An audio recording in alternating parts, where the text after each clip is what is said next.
समीर और उसका छोटा भाई वीरू अपने मामा के घर से छुट्टियां बिता के घर लौट रहे थे।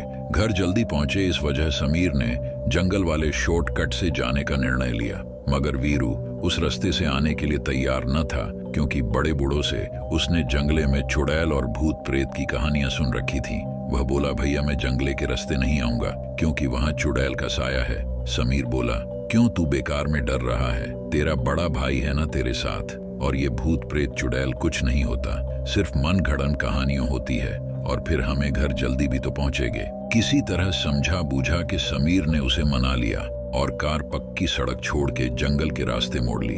तकरीबन 10 मिनट गाड़ी चलाते रहने के बाद उन्हें एक झोपड़ी दिखाई दी, जिसके आंगन में एक बुढ़िया झाड़ू लगा रही थी।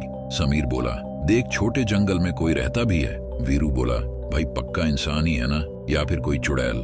समीर बोला, फट्टू साले तू कहीं ले जाने के लायक नहीं है, तू सो जा। इतना बोल के समीर उस पे हंसने लगा। आगे चलकर थोड़ी देर बाद उन्हें फिर से वही झोपड़ी दिखाई दी और वही बुढ़िया आंगन में बैठी थी।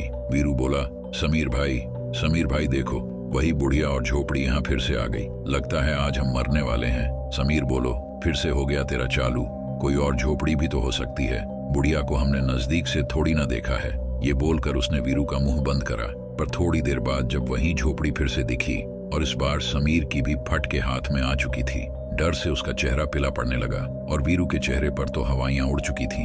समीर वीरू से बोला, मुझे तेरी घड़ी दे। वीरू रोते रोते बोला, क्यों, मरने से पहले मरे घड़ी लेना चाहते हो क्या? बोला था ना जंगले के रास्ते मत चलो। समीर बोला, तू सिर्फ घड़ी दे और रोना बंद कर, बाकी मैं संभलता हूँ। वीरू ने घड़ी निकाल के गुस्से में समीर की ओर फेंक दी। समीर ने घड़ी में टाइम देखा, शाम के 5 बज चुके थे। उसने वह घड़ी कार से उस झोपड़ी के नजदीक रास्ते में एक जगह ही गिरा दी और गाड़ी तेजी से भगाई। थोड़ी देर बाद उन्हें वह झोपड़ी वापस दिखी, पर इस बार बुढ़िया वहां नहीं थी। वीरू रोते रोते बोला, भाई अब हम पक्का मरने वाले हैं। समीर कुछ नहीं बोला।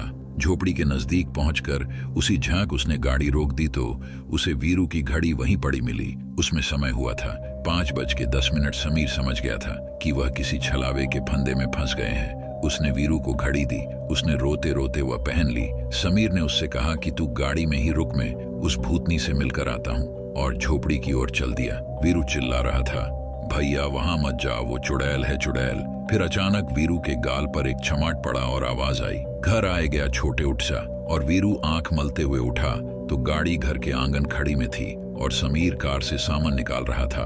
और जब वीरू ने घड़ी में समय देखा तो 5:10 हो रहे थे। समीर ने आके उससे पूछा, तू नींदम क्या बड़बड़ा रहा था? बे आज हम मरने वाले हैं। समीर की बात सुन के वीरू खुद पे ही हंसने लगा। ऐसे और भी डरावने और सच्ची हॉरर स्टोरीज के लिए मेरे चैनल को सब्सक्राइब कर लीजिए।